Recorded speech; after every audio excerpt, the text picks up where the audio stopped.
famous Raw in Chicago where people wondered if he was returning, and his music hits, and out you walk, looking as smug as I've ever seen you, and you sit in the ring in his pose.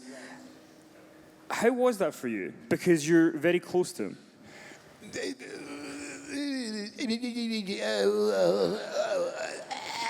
How was it for me? It was challenging. It had nothing to do with me being close to him. That was never a consideration. If you're in this business and you love this business, then everything is fair game. It just is. There's just nothing that's not fair game. It's just, you have to have an uninhibited attitude and an open mind. And if I have to go out there, hey, here's an example. CM Punk. Oh, let me ask you this. We did it here in Glasgow. How many of you were here at the show in Glasgow when I came out in a wheelchair and... Okay, not that many. Wow, and the rest of you came to see me anyway, so thank you very much. You didn't pay to see WWE ticket, but you came to see me. I'm honored, thank you. For those of you who were there, tell the truth. He beat the fucking shit out of me with that stick, didn't he? I mean, and we were best friends. At least I thought we were best friends. When I had a chance to beat his ass with that stick, trust me, I pulled nothing. I beat him as miserably as I possibly could, and when he had the stick in his hand, he beat my fucking ass as fucking ruthlessly as he possibly could. That's this business. You help each other out. You give to your friends. You give to people that you love. You give them ass kickings that they really don't want to take, but they take them anyway because that's to the enjoyment of the crowd. We had a situation in Chicago where Punk had walked out, and we're heading into WrestleMania, and it's Brock versus The Undertaker. And there's a lot going on behind the scenes about that match as well, as you can possibly imagine. And the audience in Chicago is going to hijack the show, and they're very public about it. Going to steal the show, going to stop down the show, going to chant CM Punk, CM Punk, CM Punk, CM Punk, CM Punk for the entire show. For 3 hours, we're going to chant CM Punk. We're not going to let them have a show. Anybody has a mic, we're going to shout them down. We're going to chant CM Punk's name. The moment the Raw music hits, we're going to chant CM Punk. We're going to take over the show. And that was it. And everybody had to settle for that. Yes, the audience is going to take over the show. There's not a goddamn thing we can do about it. And Vince is sitting there, and he's saying, well, that's the shits for me. God damn it. I don't like that. And of course, because it's always easy to blame the Jew boy from New York, Vince looks at me and goes, see the trouble your friend causes?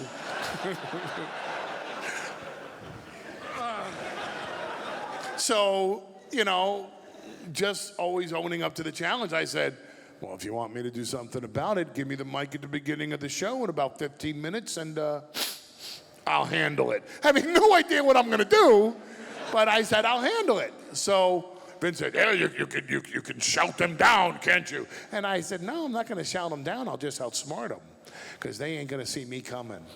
So I went out into this passionate, angry Chicago crowd, pissed off that their guy, their hero, CM Punk, was no longer in the company. And I lured them in, because that's the name of the game. That's how you play an audience. That's how you command attention. That's the balls that it takes to do something on the mic that you're fearless on. And if it doesn't work, you know you're going to be fired when you walk back through the curtain. And so instead of coming, because here's what they wanted me to do. Oh yeah, CM Punk? CM Punk sucks. CM Punk, he's not here. He quit. He's a coward. He's a dog. He's a piece of shit. Fuck CM Punk. He doesn't. You shouldn't cheer for him anymore. And all that's going to make them do is chant his name more. So what did I do? I praised him. I'm here tonight to tell you the story about a Paul Heyman guy. A Paul Heyman guy they didn't want in WWE. He wasn't big enough to be a WrestleMania main eventer. He didn't have the right looks. He had too many tattoos. They just didn't want him, and he became a star anyway. And I finally let them in on it. I'm here tonight to tell you the story of CM Punk. And just like all of you are leaning in now to listen to me, they listened to me. They stopped chanting CM Punk because they wanted to hear what I had to say. And once I knew that they were listening, I said, and it's time for somebody to stand up and assign blame for this as to why CM Punk's not here. Because as much as you want him here, I want him here. And they go, oh man, thank God someone's telling the truth. And I say, and there comes a time to say exactly why and who's responsible for CM Punk not being here. And they think I'm going to say like Vince McMahon or Triple H or John Cena or Roman Reigns or somebody. And then I take it and I just go, and that blame falls on each and every one of you. And those people in Chicago are like, you motherfucker.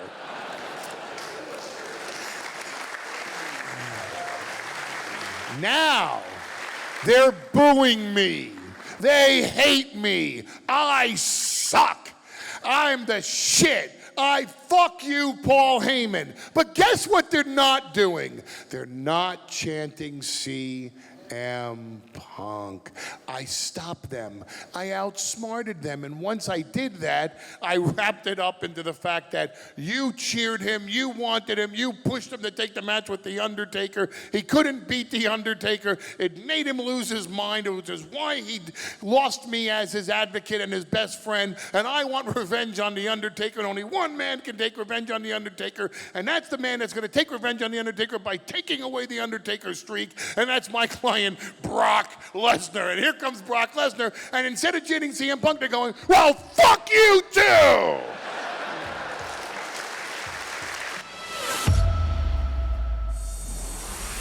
Your Big Show starts to get up, and he goes,